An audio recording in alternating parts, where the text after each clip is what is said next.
É impressionante, Padre Guido, porque parece que é tão claro e tão cristalino quando a gente discute isso no meio católico.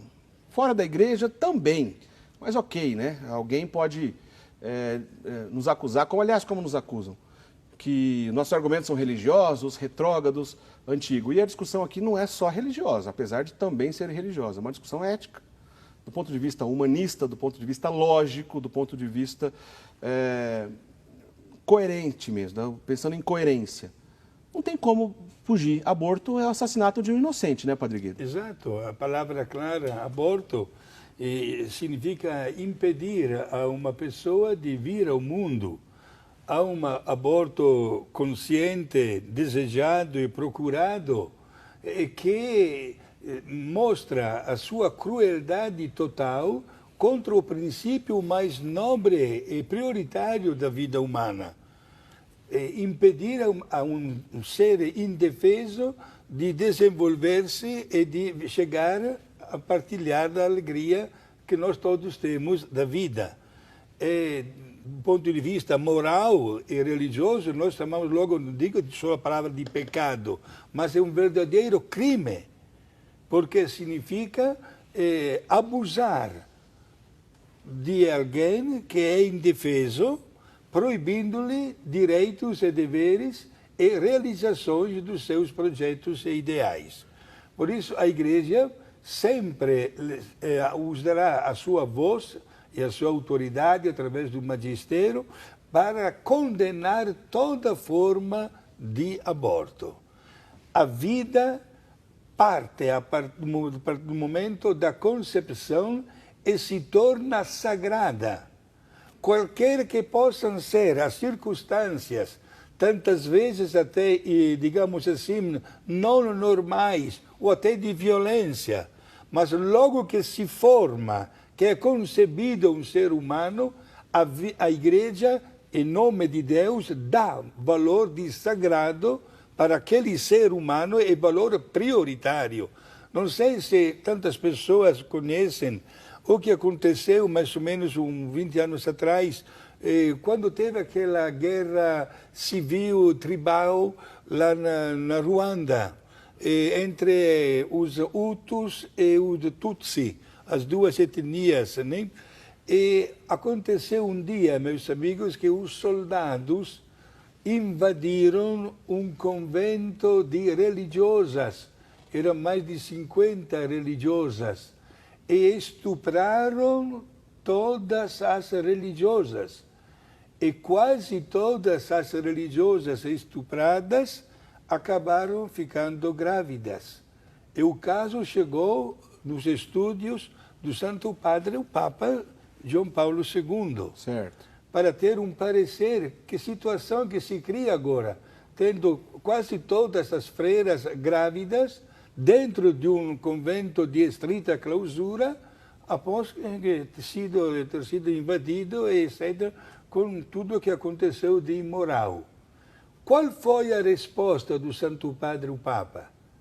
Exatamente conforme estou falando agora, dando prioridade absoluta ao ser humano, o Papa pediu para todas as religiosas que ficaram grávidas de responsabilizar-se pela gravidez, deixando o convento, mantendo a sua vida sempre ligada ao Senhor, é claro, mas cuidando da sua maternidade para dar o direito ao feto de desenvolver-se e de vir ao mundo como pessoa. Não é um caso simples, né?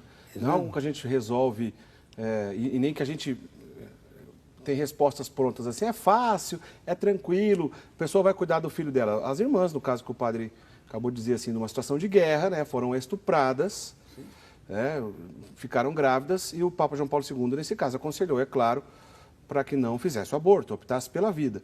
Aliás, Isabela, a discussão até no meio católico mesmo acaba sendo quase sempre por essas questões difíceis. Porque a pessoa fala assim, olha, eu até sou contra o aborto, eu acho que o aborto não é uma coisa legal, etc. Aliás, quase ninguém admite que é a favor do aborto. Mas a pessoa vai dizer, olha, eu sou contra o aborto, mas, por exemplo, nesse caso, em caso de estupro, eu sou a favor.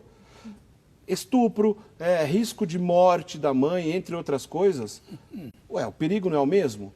Não acaba sendo também um assassinato de criança também nesses casos?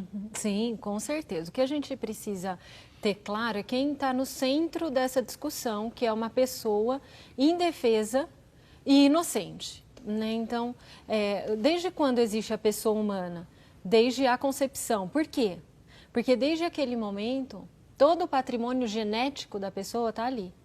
Se ela não for pessoa ali, nunca mais ela vai ser. Porque não tem nenhuma informação a mais que vai ser agregada. Toda a informação já está ali. Então, se ela não é pessoa naquele momento, ela nunca mais vai ser. Então, desde a concepção, e isso é a ciência que diz, com o advento da genética, a pessoa humana está presente. E, como pessoa, ela tem direito de se desenvolver e de crescer. Enfim, respondendo essa questão do estupro, né, que é uma questão que se coloca e mobiliza muito a gente, por quê? Porque ele é profundamente injusto. A mulher violentada, ela sofre uma injustiça sem fim. E é perverso dizer para essa mulher que se ela abortar, ela vai se sentir aliviada dessa injustiça que ela sofreu. Então, a gente tem que tomar cuidado porque isso está nos lábios das feministas que se dizem defensora das mulheres e, no fundo, elas estão afundando as mulheres num profundo sofrimento que elas vão viver sozinhas. Até o fim das suas vidas, carregar no fundo de suas consciências a morte, o assassinato de seus filhos. Então, é uma crueldade sem fim dizer para essas mulheres que abortar vai aliviar o sofrimento do estupro. O que acontece com elas é o seguinte: a mulher que sofre uma violência, isso é uma injustiça. E se existe um criminoso, o criminoso é quem fez o estupro. Se alguém merece uma sanção e uma pena, é o estuprador. Enfim, isso aconteceu e isso é injusto e marcou. Ela precisa de todo o suporte. E aí a gente fala de rede de atenção psiquiátrico, espiritual, familiar. Ela precisa de um suporte, porque ela é vítima. Mas olha só o curto-circuito que acontece na mulher quando ela faz o aborto, porque ela sabe que de vítima ela passa para algoz.